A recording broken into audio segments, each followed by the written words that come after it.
começando o Jornal Jurídico, edição 5BM. Eu me chamo Felipe Marcel. E eu me chamo Demétrio Silva.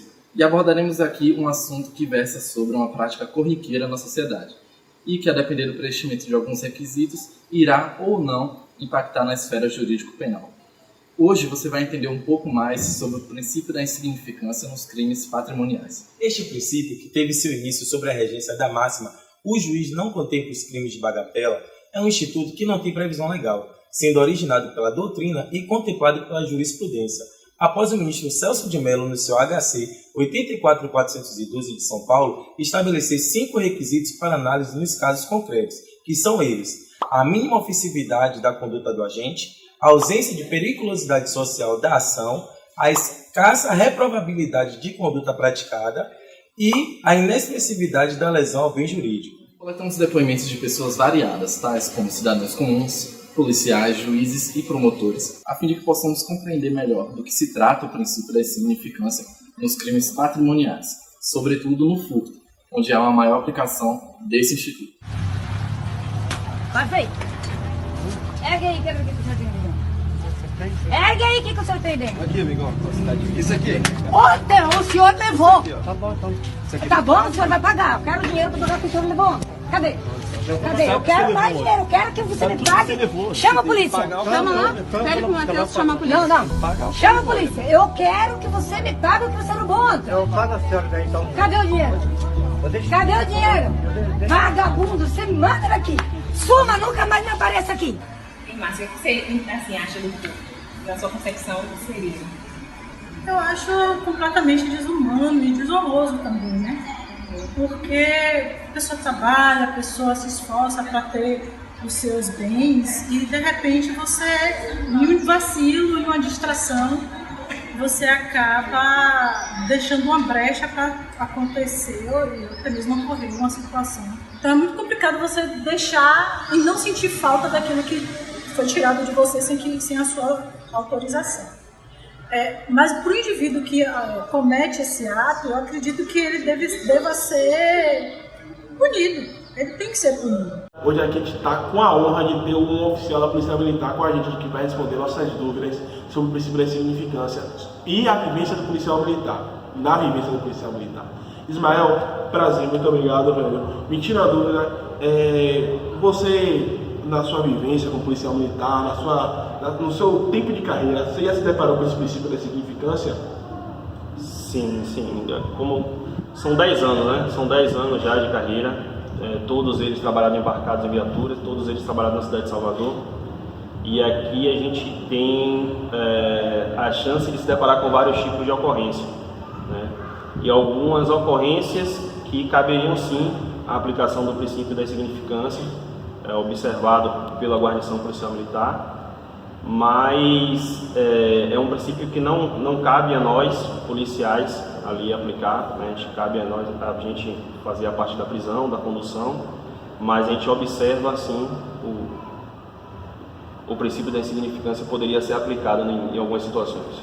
A guarnição, ela recebe a ocorrência, ela desloca e lá, ela encontrando o ciclo completo, ela conseguindo flagrantear a pessoa, tendo a vítima e o produto do roubo, seja ele qual for, e a vítima querendo representar ou querendo realizar a ocorrência, a guarnição tem que deslocar até a delegacia, né? Mesmo sabendo que caberia a aplicação do princípio. E na delegacia passa a ser do delegado, né? A discricionariedade, quem tem a discricionariedade de aplicar ou não o princípio, mas a polícia militar, o papel da polícia militar é realizar a condução. Haja vista a exceção de que a vítima não queira representar. Se a vítima não quiser representar, aí a condução não será feita, porque a gente precisa da vítima para poder fechar o flagrante. Sobre a aplicação do princípio da insignificância para os militares, o policial militar que cometeu um crime de menor potencial ofensivo, até mesmo uma pequena contravenção penal, ele pode gozar desse princípio? O policial fora de serviço, a justiça comum, nesse caso, pode entender e tratar ele como um cidadão comum. E sendo um crime de potencial ofensivo pequeno, ele pode ser beneficiado pelo princípio. O princípio da insignificância, quando é aplicado pelo delegado, é de forma subjetiva, né? A análise cabe a ele e não existe um consenso entre os delegados para agir de tal forma. Então, cada delegado forma o seu convencimento de acordo com a circunstância do fato e com o entendimento. Eu, de acordo com a minha experiência, trabalho sempre da seguinte forma: qualquer furto de pequeno monte, né, que realmente caracterize a insignificância, né, quando o produto é leite, carne, feijão, um arroz que você vê que é para saciar a fome de alguém, né, eu sempre tenho o cuidado de fazer um inquérito por portaria, né, e deixar a pessoa responder na justiça e o juiz decretar ou não a insignificância. Muito subjetivo e a gente tem que ter muito cuidado e muito receio de não fazer injustiças, porque eu digo sempre que o delegado é quem primeiro pega a situação e considero que ele tem o poder de salvar vidas ou não, porque você está mexendo com liberdade, né? Liberdade de ir e vir. Então não adianta você prender. Isso não é uma regra, isso é a minha maneira de agir. Tem colegas que qualquer situação fazem um flagrante, né? Eu tenho agido dessa forma, visto cada caso e a partir dele a gente analisa se realmente existe, né, a insignificância, se existe a necessidade para poder prender em flagrante ou não.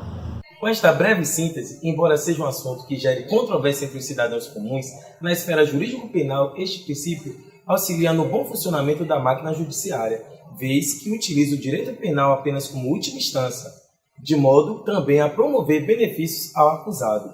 Entenda um pouco mais sobre esse princípio nos crimes de furto, com o depoimento da promotora Mariana Meira de Castro e do juiz Volney Perronho, da 14ª Vara Criminal de Salvador, que por razões pessoais e de segurança solicitou que não filmassem. A senhora poderia nos explicar uma breve síntese do que seria o princípio da significância?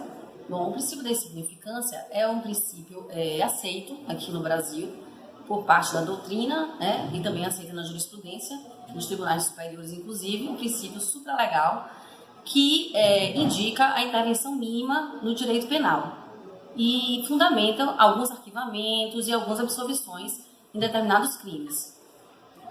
A seu ver, a ação penal, de fato, é uma última ratio?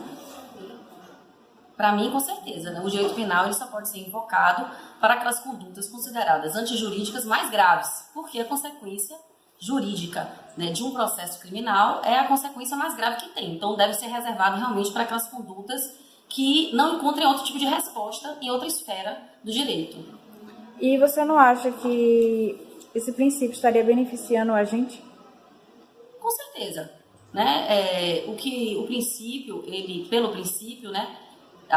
Ele, na verdade, é decorrente de dois princípios, né? O princípio da fragmentariedade da intervenção mínima, que indica que o crime ele só deve ser considerado como tal se tiver uma real ofensa ao bem jurídico. E isso depende daqueles dois caminhos da tipicidade formal e da tipicidade material. Quando é mais comum a aplicação do crime de bagatela? Aplicado, né?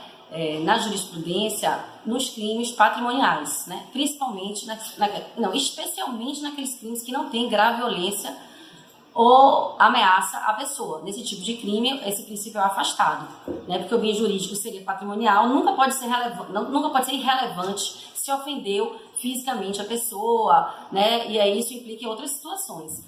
Mas quando ofende principalmente a parte patrimonial, entende-se que quando o objeto do furto é de pequena monta, né, e a vítima poderia considerar isso irrelevante, o Ministério Público, em alguns casos, opta por arquivar o inquérito. E o juiz também opta, às vezes, por uma condenação, mesmo que o Ministério Público ingresse com a denúncia. Há precedentes nessa vara quanto à aplicação desse princípio? Com certeza, já houve alguns arquivamentos e já houve algumas decisões judiciais nesse sentido. O juiz aqui aplica sim, se o objeto furtado for de pequeno valor, né, em situações específicas. É importante ressaltar que esse princípio ele só pode ser analisado em cada caso concreto. Não existe uma regra, né? Existem alguns parâmetros jurisprudenciais para isso. O Supremo já decidiu algo em torno de 10% do salário mínimo para objetos furtados. Em crime tributário, antes, o máximo que ele aceitava que fosse aplicado seria R$10 mil. Agora houve uma recente mudança para R$20 mil. Existem alguns parâmetros jurisprudenciais, mas cada juiz, na verdade, tem o seu entendimento e está livre para, em cada caso concreto, aplicar o princípio. Estamos aqui com o Dr. Valnei, da 14ª Vara Criminal de Salvador, e ele irá responder algumas perguntas para a gente com relação ao princípio da insignificância nos crimes patrimoniais. Doutor, bom dia. O senhor poderia nos explicar, numa breve síntese, o que seria o princípio da insignificância? Bom, a ideia de insignificância é a questão da utilidade da aplicação do direito, né, da aplicação de uma pena diante da pequena monta do prejuízo, do dano causado pelo delito, né, que não se justificaria a movimentação da máquina do judiciário, que ela é cara, quando, na verdade, o dano causado, né, a danosidade da conduta não é justificável, não é adequada, há uma desproporcionalidade entre a resposta estatal diante do dano causado. No caso do furto, o senhor basicamente se vale no valor da coisa furtada ou na esfera íntima da vítima, da vida da vítima, em outras palavras? Ou ambos os casos, o senhor se vale das duas hipóteses? Olha só, o simples fato do furto, do crime ser de baixo valor, né, o bem furtado, não levaria à aplicação do princípio da insignificância, porque já existe a previsão no próprio artigo 155 do Código Penal de furto de pequeno valor, aplicação de uma pena de multa ou pena de detenção. Então, não é somente isso que vai garantir a questão da insignificância ou da bagatela, né? Mas se leva em conta, eu entendo que se deva levar em conta também aquele prejuízo à vítima. Sim. Mas já reconheci o prejuízo à vítima e a decisão foi mudada.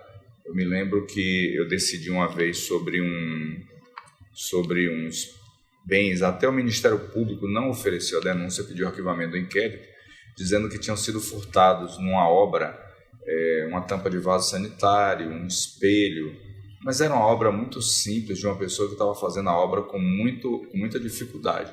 E eu não reconheci no caso o princípio da insignificância, porque não eram insignificantes aqueles bens para a vítima, mas o entendimento do tribunal não foi como o meu, entendeu? Pelo arquivamento mesmo, em razão do baixo valor diante do preço, do custo de movimentação da máquina judiciária. Mas nesses depoimentos, notamos que o princípio da insignificância busca conferir ao direito penal o status de última ratio, para possibilitar ao autor do delito garantias que lhe são constitucionalmente previstas, como o princípio da dignidade da pessoa humana, por exemplo, tornando o princípio da bagatela uma fonte de realização da justiça. Ficamos por aqui e uma boa noite.